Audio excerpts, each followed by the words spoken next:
Bueno, atzalde hondan hoi, da ongi etorri 2026ko otsaileko 26ko udalbatzara. Bueno, hasi aurretik nahi diot ongi etorrixa eman idazkari berrixai, hemendik aurrea be ongo dalako osoko bilkuretan aktak jasotzen. Ongi etorri jasone. Bueno, gai ordenian 4 punto, erregu galderak barne. Lehenengoan 2026ko urtarrileko 29ko udalbatzaren ohiko osoko bilkurako aktan onespena. Zehose esateko? Jo. Inigo? Ez. Bale, bigarren puntuakin jarraitzuko deu. Eta bigarren puntuan udaleko erabaki eta kudeaketaren berri emate hontan, hilero bezala ebazpenak ditugu.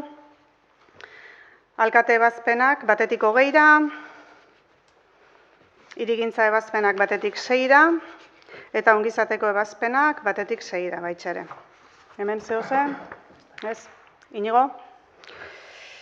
Bale, udal jardueraren kudetako beste zenbait egintza, ni nahi noan aipatu ikastolako patixoko teilatuan jarri diala eguzki plakak, aprobetxatu dia karnabaletako jaiegunak, aldanik eta traba gitxio etxeko, 2 egun geixo luzatu dia obrak, nahi genduna baino, baina, bueno, ja amaitxuta doz. Undan martitzenean amaitxu zian, eta, bueno, han iberdrolakinen bihardan prozeduria ja martxan jarritxa do, eta, bueno, behin amaitzen danean prozedura hori, ja erabilgarri ongo da. Ez dakitxe hemen maixan badakazuen beste izeinok esateko, ez? Horreingo dugu orduan. 3. puntuan, 2026ko martxoaren 8 emakumeen nazioarteko eguneko mozioa. Naia? Martxoaren 8 borrokaren eta aldarrikapenaren eguna da.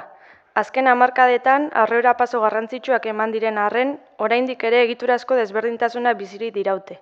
Soldata arrakala, sektore feminizatuen prekarizazioa eta zaintzaren banaketa desorekatuak besteak beste. Gainera, azken urteotan berdintasunaren eta feminismoaren aurkako diskurtsoek indarra hartu dute, eta horrek instituzioen konpromiso irmoa eskatzen du. Mutrikun 2026an jardunaldi osoko berdintasun teknikariaren lanpostua sortu da, berdintasun politikak egonkortu eta indartzeko. Halaber, udalak elkarlanean dihardu herriko mugimendu feministarekin, protokolo, ekintza eta politika publikoen garapenean. Testuinguru honetan, Mutrikuko udalbatzak honako hau erabakitzen du.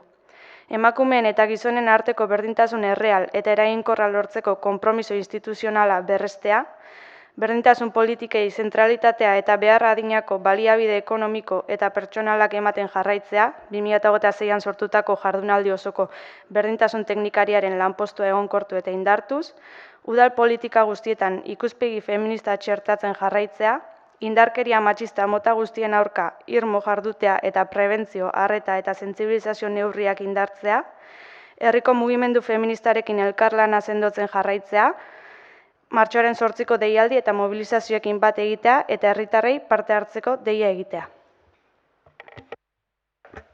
Eskerrik asko naia. Bueno, pixkat izan da mozio hau eudelekua hartu, laburtu eta pixkat geurea ekarri, ez da, eta mutrikura egokitzu.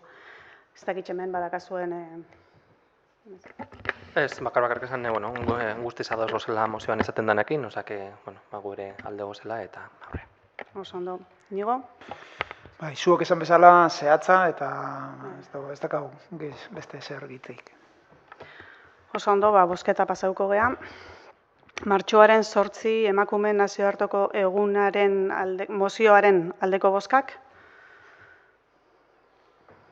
Aho batez onartzen da.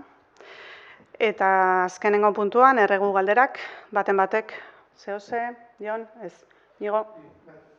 Bai, gauzatxo bat, suposatzen dut igual jakinean egongo zeatela, guri iritsi zaigu kofrai zaharrian tapia irikien dugu, sarrera bat, tapituta zagoen sarrera bat berriz iriki dutela, horren berri, norbaitek berriz.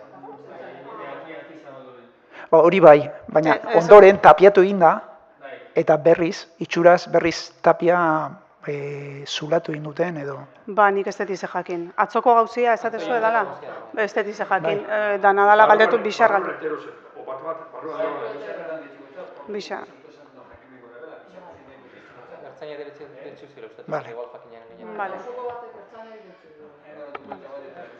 Bale, bueno, bixar ikusiko dugu ber zer dan gertau dana.